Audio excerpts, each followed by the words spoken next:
3, 2, 1. This isn't just a festival. It's a call to reconnect, to reunite, and to celebrate the values of family and community that make us who we are. In St. Lucie, Gatherin takes on a unique charm. It's a time to reflect on our roots, to honor the traditions that bind us together, and to embrace the natural beauty that surrounds us. The cliffs, the coves, the tranquil fields, they all tell a story of resilience, peace, and belonging. St. Lucie invites us to pause and remember what truly matters: faith, family, community, and the enduring spirit of togetherness. This is Gatherin. This is St. Lucie. Well, Gatherin 2025 is an opportunity for St. Lucie to showcase its beauty. It's an opportunity for us in St. Lucie to showcase the natural landscape and the warmth of the people in St. Lucie and our developed areas also in St. Lucie. The parish of St. Lucie has a certain unique rustic charm, and this is reflected in the character of the people, the open landscape, and the rugged coastline. Our friends and relatives returning from across the diaspora will find elements of what they left behind still exist, as well as signs of progress, especially in the area of housing. The northern hospitality for which we've always been known is still there. One can turn up at the old ancestral village, knock on a door, and hear a voice in that melodious St. Lucie accent asking who the body is. And you get a good hearty laugh and a welcoming hug. And of course, you can't leave unless you share a meal or have something from the backyard garden. St. Lucie is about family. If there's one thing about St. Lucie, they are the surnames. So they'll come back and they're still the Griffiths and the Babs and the Graves and so forth. And therefore, you're coming back to home. It's not a case you're coming back because St. Lucie, we don't have the parks and terraces, but we have where everybody knows everybody. You can feel relaxed because when you come back, you're still going to see some great aunt or some relative that you left here. But among the younger ones, they have also embraced the culture of Miss Lucie. And therefore, it is a place that we call home. Yes, some of us have had to go out and to live in other parishes, other communities, but the Le Simple L is still very, very dear to us, so that, we will still be passing some person and blowing. You don't know the person, but it's an L number. So therefore, community is what we are still about. St. Lucie is a blend of the older generation and the younger generation intermingling, sharing experiences and passing on knowledge to the younger generation. And this is important for culture and social cohesion, so that we know where we came from and the younger generation know where they came from, and they have a lasting understanding of some of the things that made us Barbadians and some of the things that are unique to St. Lucie. So we in St. Lucie, we often spend time together either in rum shops, either at limes, either mostly at church, spending time together and sharing a lot of experiences together. St. Lucie was known for its accent, and therefore you can still hear the St. Lucie accent, which we are proud of. We are proud of.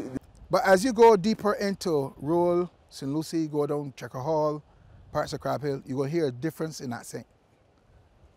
People ask me if I was born and raised in St. Lucie. I was born here. I live in St. Lucie all my life. The longest time I was out of St. Lucie when I was shot, I was in London for about 4 months. That's the longest time I was out of St. Lucie. But you will find, they say that persons from where a friend of mine in Alexandria and those places live, you will hear that their accents change, they're a little different. They talk and drone and talk and sing, as they say. But persons in this district here, persons across here in Bishops and Simon Pike Corner will speak different, a little differently from person in Jimmins, St. Lucie, parts of Crab Hill and Checker Hall. Look it up, monitor it. Sometimes you have polling programs. Listen to some of the accents from persons living in St. Lucie. It's amazing. But we have some different accents, but at the end of it, we're all nice. We're all nice. Billy Scott, born known as Billy Scott. You see, you hear Billy accent? God, that's what he's saying, but she's a little different. She's a little different. That's a girl, she's a little different. But the accents really change. They really change. Like they, for example, they're saying that people talk and sing. They talk and they sing. Honestly, sometimes when you hear the accent, I know some of the persons, so I believe it's not engaged in my mind that we are from St. Lucie, we're all one. But it's good. They say St. Lucie is behind God's back. It's the parish that God can afford to put behind his back because he can trust us. The others may have to put in front of his face. So therefore, I'm saying that St. Lucie is that beautiful parish. Educational wise, we've progressed tremendously. There's no question about that. We hold, some of the leading positions across government for years, and I'm certain that that Joel can also share in those persons who, not just Arab, but right across. We have a long list across different professions, across the different cultures, whatever else. So St. Lucie has tremendous to offer. Whilst there has been significant improvement in the quality of the housing, there's still a blend of that chattel house, the wall and wall structures, and then the more upscale wall structures. And we must mention the Mount Gay village, which reminds us of our historic role in the pioneering of the rum industry.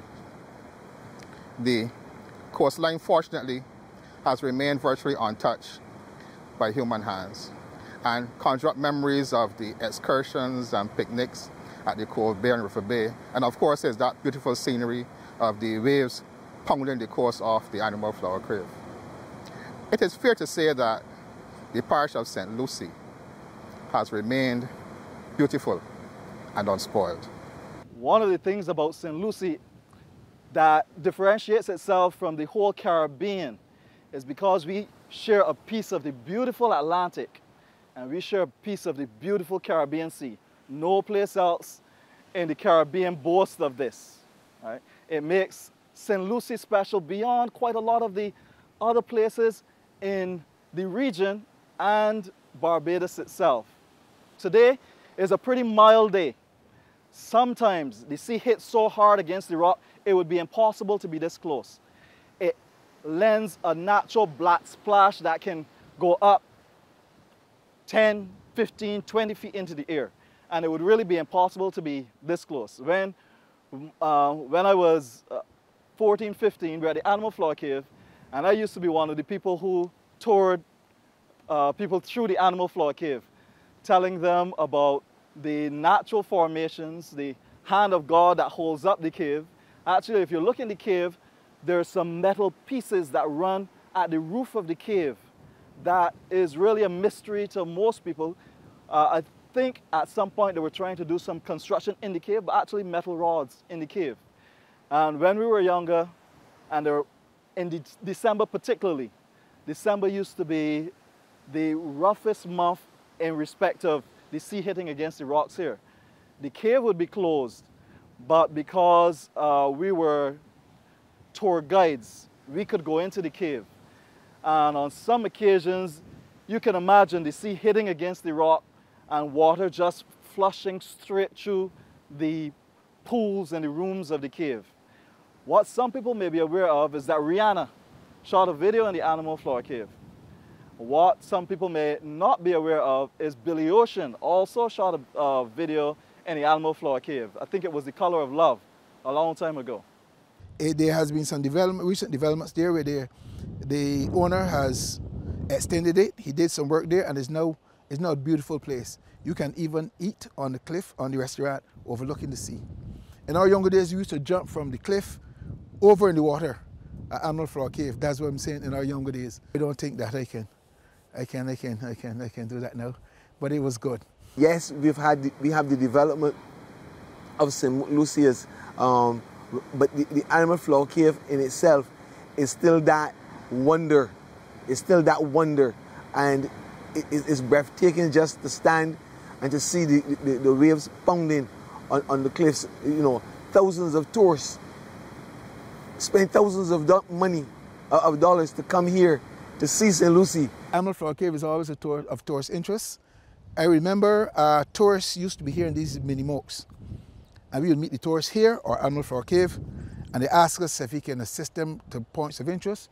We right in the back of the tourists and we go all around the East Coast. Sometimes you don't know the road, but some will turn right there and we end up here. We got back here for sure, because in our younger days we didn't know all the roads up there. We would know through Pycorn, Bosquebel, and probably to East Coast and Bashaba up that coast. But mind you, we're going to come back the same road that they went, because they don't know the other roads there those days. But it was fun. A friend of mine gave me some history once. He was younger and he met some tourists over by the Admiral Flower Cave in the district he lived. And he met them and he showed them around the country. On his trip to England, the first immigration officer he met was the said guy he showed around the country. And he remembered him, but he didn't remember the guy, because to us in those days, all of them would have looked like that color. And the guy said, you remember his name and everything? He was surprised that the guy remembered him. The first immigration officer he met on entering England was the guy that he showed him around the country. We used to bathe in quite a lot of the coves and bays all the way over on that side. And more recently, some friends of mine were into kayaking, and we've also done some kayaking from North Point all the way around, obviously on a much calmer day than today, all the way around to Maycox Bay. And this is on the westerly side. So my mother also said that when they were younger, they used to actually climb down there. And it may be hard to see, and maybe you'll get a shot of it, but they used to bathe right there. That was in my mother's generation. So from Carlos at North Point, we join Tony Pompey, who now calls attention to other points of interest in the parish. The first place that I will highlight is the Maycox Bay and the Harrison Point. The Parish Independence Committee, they did a lot of work enhancing that area, and it is now a beautiful area where tourists and residents can frequent and also have a good time with their families. There's also the Archers Bay. We have access to the beach in that area where you can actually go down to the beach, and the view is very stunning. We're not just in St. Lucie. This is Miss Lucie, in that only female parish. And I join with Joel in sharing that St. Lucie has 35 bays, so that from the cement plant coming all the way around, Maycox right around, we have bays. And this one, Archers Bay, where we are standing at, is one that has remained unspoiled. It is one of those, I remember the days of having mass excursions down here. So therefore, individuals coming home, they come home to the same Archers Bay, River Bay, Cove Bay, and these bays that they would have left. It's all about relaxation, getting away from the hustle and bustle of the town area. So we have a lot of options. We have Cove Bay and we have Little Bay also. And I believe once not only locals but also tourists come to St. Lucie, they will have a grand time here in St. Lucie. And therefore, we welcome all of those who are in the diaspora to come home. You are coming home. You're not coming back to Barbados, you're coming home. And I'm certain that in coming home, you're going to leave with memories that, you had before, and new memories. Speaking of memories, Carlos Stevenson, retired Police Sergeant Siebert Johnson, and Vilma Bradshaw regale us with some of those memories. Growing up in St. Lucie was extremely special to me. I think I had a pretty typical life growing up in St. Lucie. I started with 2 sheep. We ended up with 40 sheep that I used to take care of, which in truth I look back on with some nostalgia now, but at the time I absolutely hated. They were a responsibility that tied me home to evenings and tied me home on mornings. All of us had X amount of sheep to deal with. I played cricket, football. I didn't study about no sheep. So my dad, going home from work, he said, Siebert, have you moved that sheep today? No. All right, no problem. And even if it's midnight, get up, get in the water now, go up, go and get the water. So we had to walk from there, up here, catch water and carry back down. But it was fun. It was fun. It was fun. It was fun doing it. My mom, back then, my mom and my dad, both my mom and my dad rented land. Most persons did that. They would rent land from the plantation. And you would normally say, you hear your mom or dad say, I going up in the ground.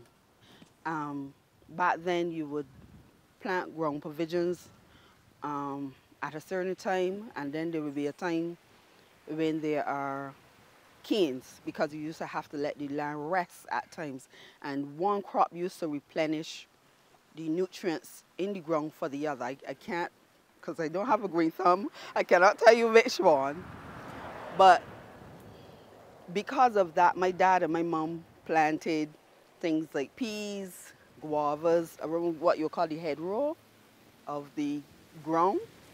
And we had those. It's only when, after my father passed in 1979, and then my mom moved and we went into Hope Road, St. Lucie, then we didn't have a ground to basically work or anything. And there is where I had to pick down. So we went in the gullies and we picked downs. We climbed almond trees. We picked our almonds green, washed them, eat the skin, and then we would put aside whatever almonds we have for them to dry. And then we pound them and we get the almond out of them. Nowadays, children only know how to get an almond nut from purchasing it in the store. But back then, our parents had no money, so you didn't have that wherewithal to buy those things in the store. You had to make your own provisions, make your own way, make your own toys, make your own food. Everybody had a sense of industry and doing what you have to do for your family, either food-wise, building, land. Everybody was always industrious, no lazing about. And liming, like how it is now, would be at night where people are resting and you'll see people liming under what we call a street light. But not on the block, what you call the blocks now, like there is now. Everybody had to go to task, even children. Because when my mom and my dad go into the ground, we had to go with them. When it's time to replant canes, my mom and my dad with the hoe, and they would take it, you always see the hoe above their heads and coming down, and making very big holes in the road, and you would, what you call at the time, a dung basket. I don't know how many people will remember those. But as a small child, you have this dung basket on your hip, and you're taking the cane plant, which was shortened, and you're dropping it, and you have to make sure that the eye of the cane is looking up and not turned down, because if it starts to grow, obviously it can't grow down in the mold. So it has to grow in such a way that it will pierce the top layer of the ground and come up. So you drop it and the eye must be looking up, and then you cover it, and then you just take your foot and do a little dance and make sure that the soil is level almost. Those days were kind of strenuous, because then when the canes do grow up, the canes will be ripened by November or so. You will see the arrows coming out, so you know the canes are ripe. But what we used to do back then, we would go and we would break out the arrows, and then we would take them and catch lizards. And then we would give the lizards to the cats. But by the time you see the early February comes around, it's crop season. And you know you have to go in the ground with your mom and deal with the canes. So mom and dad would go. My father would be cutting cane. My mother too, because she knew how to handle the collins. And I learned as a young child in my formative years also how to handle the collins. So my dad would be doing the cutting, my mom as well, and we as children had to then gather the canes together. You took the top of the canes where they were cut off, and you tied it around. Then you made sure when they bind together, because there's no There was nothing to keep them together because it's kin and it's young.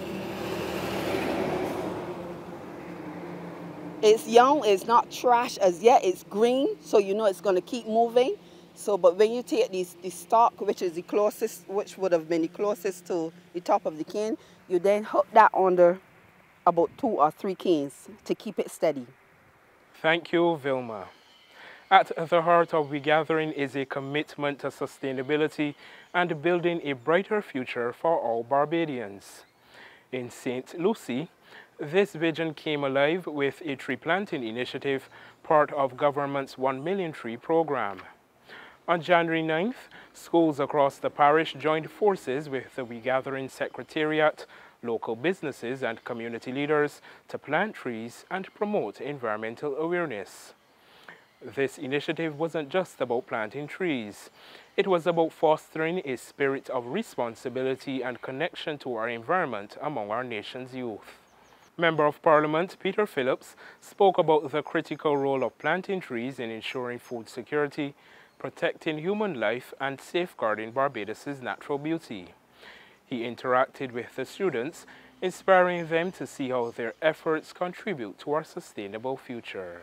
We are here at the Half Moon Fort Primary School, where we are participating. We will just participate in our tree planting ceremony, an activity of the Gatherin celebrations here in St. Lucie. I want to thank Principal Fonda Boy Small for allowing us to come into her school and be able to carry out this activity. It is very, very important that as we grow in life and as children, I will say to you youngsters, it's very, very important that fruit is a part of your diet. And whatever fruit that may be, make sure that as you participate every day, as you eat, make sure that you have a fruit. Madam Principal, I'm so glad to be here. I must commend you highly, and I would want this choir to sing that song for us again. I certainly enjoy it. This is a Half Moon Fort welcome. Fort with joy each day, serious studies uplifting, attention to duty and care to bring. A fort of love, a fort of light, a fort of truth, a fort of praise. A lamp of knowledge burning bright, our thankful voices we recite.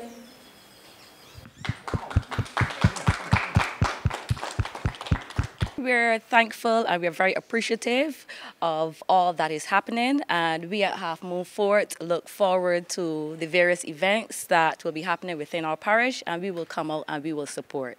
Thank you.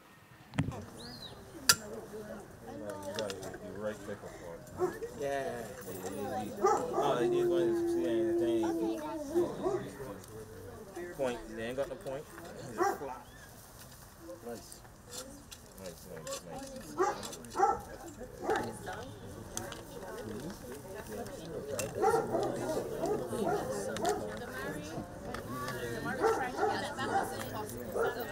Trees were planted at all the other primary schools in the parish, along with the Darrell Jordan Secondary School. This collective effort in St. Lucie is a powerful reminder that Gatherin is more than just a celebration of returning nationals. It's a call to action for all Barbadians to invest in the future of their communities and their environment, one tree at a time.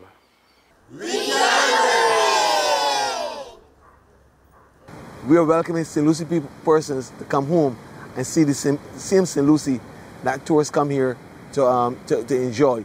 We also would welcome those across Barbados to come to St. Lucie and to share in the unique features that we offer.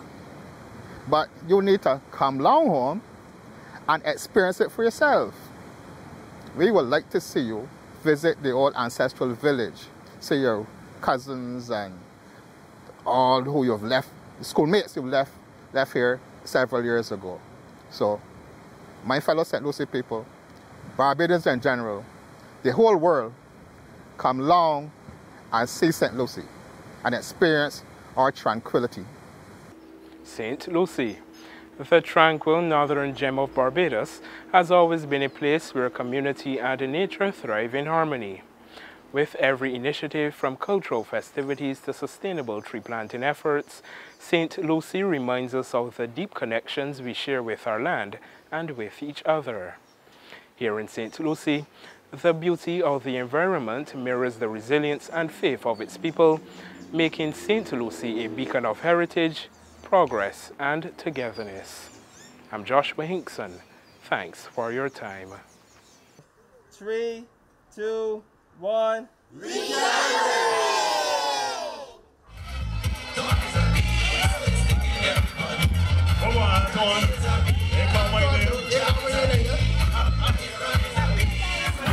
One more time.